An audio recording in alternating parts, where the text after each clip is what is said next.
Kalau di sini kan dilihat di sini ini sebenarnya ada, kalau kita lihat siluet dari jauh itu memang gambar nenek moyang, gambar orang di zaman dulu, tapi semua arahnya dengan 4 tangan itu meminta permohonan kepada Tuhan kita ya. Lalu dia akan jatuh ke bawah. Itu yang saya bilang diberkati karena kita memohon kepada Tuhan pencipta kita, lalu menjadi berkat, dan berkat itu menjadi seluruh, itulah ruas kita ini sangat. Iya. Ruas utara semua ini yang ada. Jadi itulah siklus yang akan kita berikan inspirasi kepada setiap orang bahwa kita menjadi diberkati untuk menjadi berkat. Tapi menjadi siklus. Kan kita kalau kita mau menjadi berkat tanpa kita memohon, tanpa diperlengkapi oleh Tuhan, kita juga susah. Tapi kalau kita udah diberkati tapi kita simpen sendiri, berkat itu jadi hilang juga. Kira-kira begitulah. Berarti kalau ambil kesimpulannya, tubuh yang rencana kita mau buat ini bisa menjadi pemersatu untuk kita utauru sedunia, bukan begitu kan? Jadi critical point-nya justru itu menjadi tubuh Namangolo dalam pandangan saya. Jadi kalau kita mau buat satu misalnya project SDM, pelatihan dan sebagainya. Atau mungkin saja di dalam situ nanti rencana Pak Ketua untuk mau bikin yayasan atau bagaimana? Oh, bisa saja. Artinya yayasan itu satu bentuk kelembagaan ya, tools, alat untuk bisa mekanisme itu bisa berjalan. Tapi setidak-tidaknya ada inspirasi untuk mempersatukan, ada inspirasi untuk mau menjadi berkat, ada inspirasi untuk minta diberkati. Ada orang juga nggak mau minta diberkati, udah jadi kayak mana mau jadi berkat kan? Iya. Minta diberkati supaya menjadi berkat bagi orang lain. Dan kalau dalam karakter kita bisa terbangun begitu, itu menjadi growth, menjadi pertumbuhan bagi setiap karakter insan Koparan Hutauru. Dan juga kalau memang ini bisa terrealisasi, berarti ada salah satu pembangunan yang spektakuler di kampung kita sendiri toh. Iya. Dan juga itu bisa membawa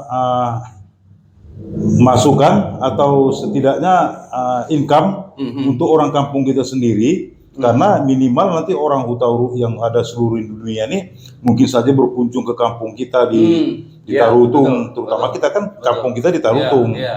Memang ide termasuk brilian sih kalau menurut aku. Ide yang digagas ini dengan konsep tugu yang berarti konsep yang berbudaya atau yang rencana tugu kita ini. Ya, memang basis kita kan basis budaya. Kita mengenal marga dan sebagainya itu kan adalah basisnya budaya. Budaya itu yang menjadi penguat suatu bangsa sebenarnya. Kalau kita tahu Chinese ya kan, itu kuat budayanya, Jepang kuat budayanya menjadi bangsa yang kuat. Nah, kalau kita lihat juga ini kok bikinnya gede banget gitu ya. Kok sampai diimajinasikan atau dibuat panoramik dengan lingkungan, tujuannya gitu supaya orang bisa melihat itu tidak hanya sekedar pancang aja, tapi bisa tonggak gitu aja.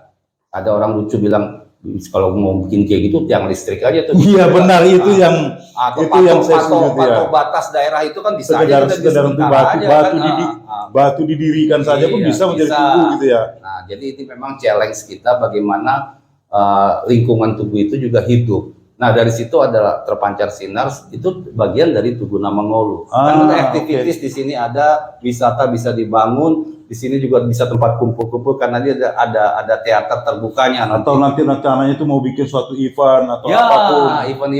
Event kita kalau pulang ke Bonapasogit, kita bukan ke Bonapasogit, kita cuma ke Parapat, ke Danau Toba. Padahal nanti pesawatnya turun di Silangit. Turunnya pas di Silangit. Silangit lewat dulu daerah kita, baru ke Danau Toba. Kalau dulu mungkin minta maaf ini juga, waktu kita pergi sana, anak-anak saya karena bukan lahir di sana, agak susah diajak ke Bonapasogit. Dia berhenti sampai di Danau Toba aja udah berapa hari, terus minta pulang. Nah sekarang ada alasan untuk kita ke sini. Dari situ kita mencintai asal usul nenek moyang kita yang Bonapasogit daerah kita. Meskipun seperti ketua bilang tadi, orang tua pun tidak ada lagi di sana, atau maksudnya macam kuburannya atau apanya pun sudah tidak ada lagi.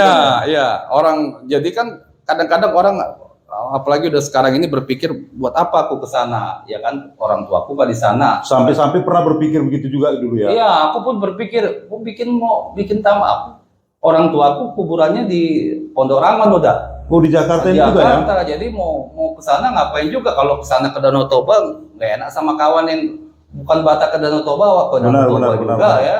lebih sering mungkin ke Bali daripada ke Danau Toba kan, tapi karena Batak ke Danau Toba. Nah sekarang ada tempat kita untuk bisa berkumpul, bisa mencari identitas, kepribadian, karakter kita. Dan ada destination yang rencana mau kita datangi, ibaratnya Puncak Ketarutung. Ada wisata. Padahal kalau misalkan dari kita turun dari pesawat, dari si Borong-Borong itu kan paling dekatnya kita ke Tarutung sebenarnya sebelum kita menuju ke Danau Toba kan. Iya, sekarang kan kita diuntungkan dengan posisi itu dekat dengan si langit. Sehingga kita kalaupun orang sudah tahu ke Danau Toba, dia melewati daerah kita dulu. Nah, dia bisa singgah, dia bisa mengenal marga Huta, dia bisa mengenal identitas Huta Uruk, dan dia akan firm atau pride dengan Huta Uruk mungkin.